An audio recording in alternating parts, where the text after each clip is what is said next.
Leon Francis. I am a consultant psychiatrist. I am the Chief Clinical Information Officer for Pennine Care NHS Foundation Trust. I've been in the post for around about 12, 14 months now, and what got me involved with this line of work was my underpinning interest in making people inclusive. So when people with mental health problems, what I discovered well, I didn't discover it, obviously I observed it, but what I found when I was working as an undergraduate medical student was that people with mental health problems were struggling with being included into society. So what's been motivating me all the way through is this inclusion of marginalised people.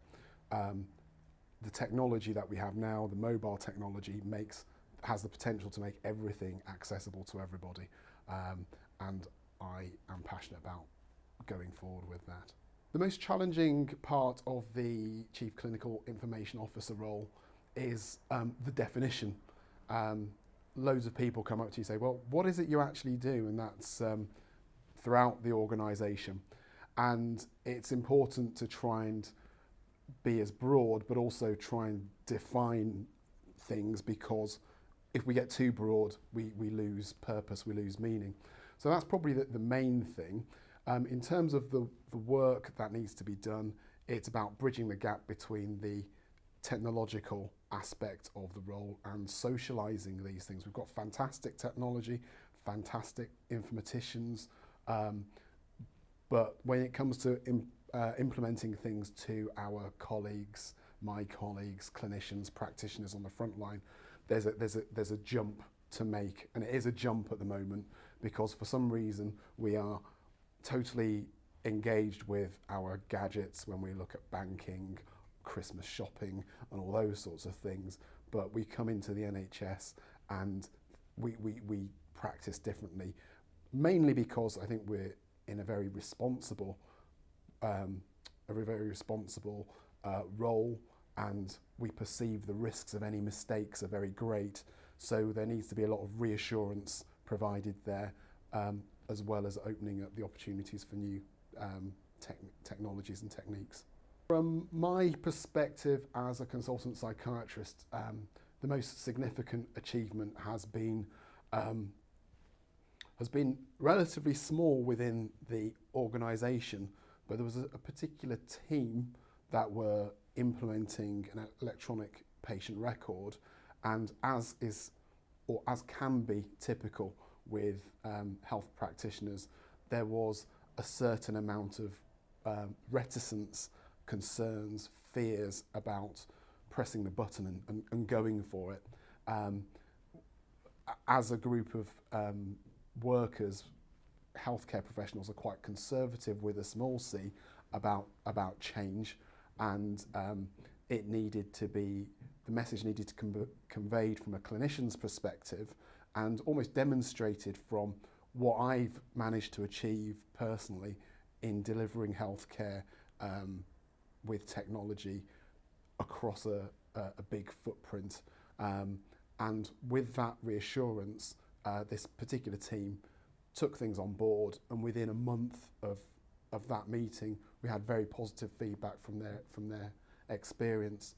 So for some reason, there is that necessity for a clinician to help with the greasing of that cog to get from the technical side to the delivery of care. The largest barrier to achieving digital transformation or digital change is all in the culture. We are not integrating our technology into our medical or clinical practice. And because it's like being an electrician, I know this because my dad was an electrician, so it's some of these things that aren't very tangible, but they have amazing effects at the end, but all the wires and all the trickery is behind a plasterboard. And so the organisation can't see the infrastructure, they can't see what the actual need is, but it does support our practice. So when it comes to convincing people to make change or fund things or invest in changes in practice, people want to see it to believe it, and that is a barrier. Over the next 12 months in healthcare, certainly in England, I can see that we have a number of providers looking at really pushing the mobile health technology, and the uptake of that has been quite significant already. There are encouraging noises about that from the decision makers who run the health economy, and the technology is pretty much there and waiting. So although what we know from mobile health technologies in the developed world, they can produce results of increased satisfaction from a patient's perspective, from an end user's perspective. In order to move that along, the organisation needs to be able to realise those benefits as well. But I'm sure they're there, and but I think that's probably where we're going to see the most advances. So if I had an unlimited budget for digital health transformation, the main barriers or the main bottlenecks that I can see are people waiting to be seen or waiting to be attended to, and people making decisions. Those are the things that are slowing down access to good healthcare. So anything that achieves that, so we'll start from our electronic patient records, so we've got quick access to the right information. Mobile health is, why do we have to travel when we could get the, in many instances, we could get the attention we need by not travelling. Why do we have to travel to so many meetings for professionals to meet when we could do it in a fraction of the time? Bringing the presence of clinicians into people's homes, onto wards, and the places where decisions need to be made are certainly ways to reduce those bottleneck times. So that's where I'd put all of the investment. In terms of technologies that are very much pushing forward the effectiveness of delivery of therapies, in this trust we have an example. Unfortunately, most examples of progress come from adversity.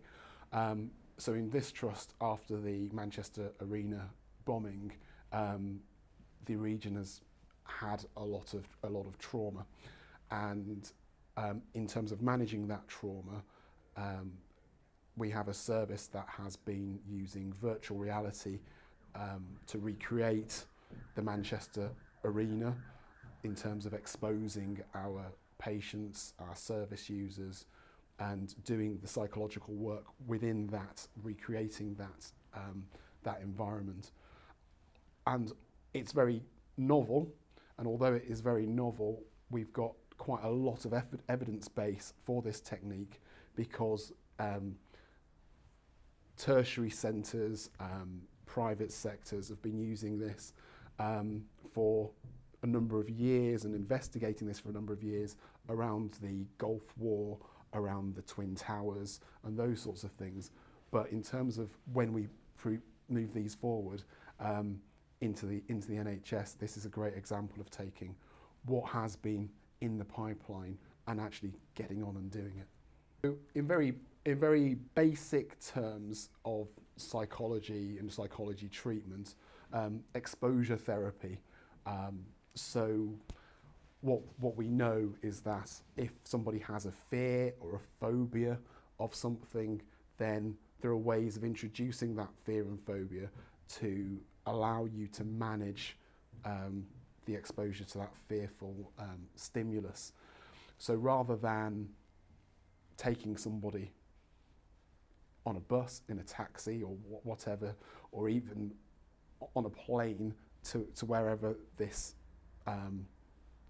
tragedy occurred, this tragedy can be recreated by wearing a headset, and that exposure helps you do that therapy. The technology solutions for delivering great healthcare are already here. There are many more to come.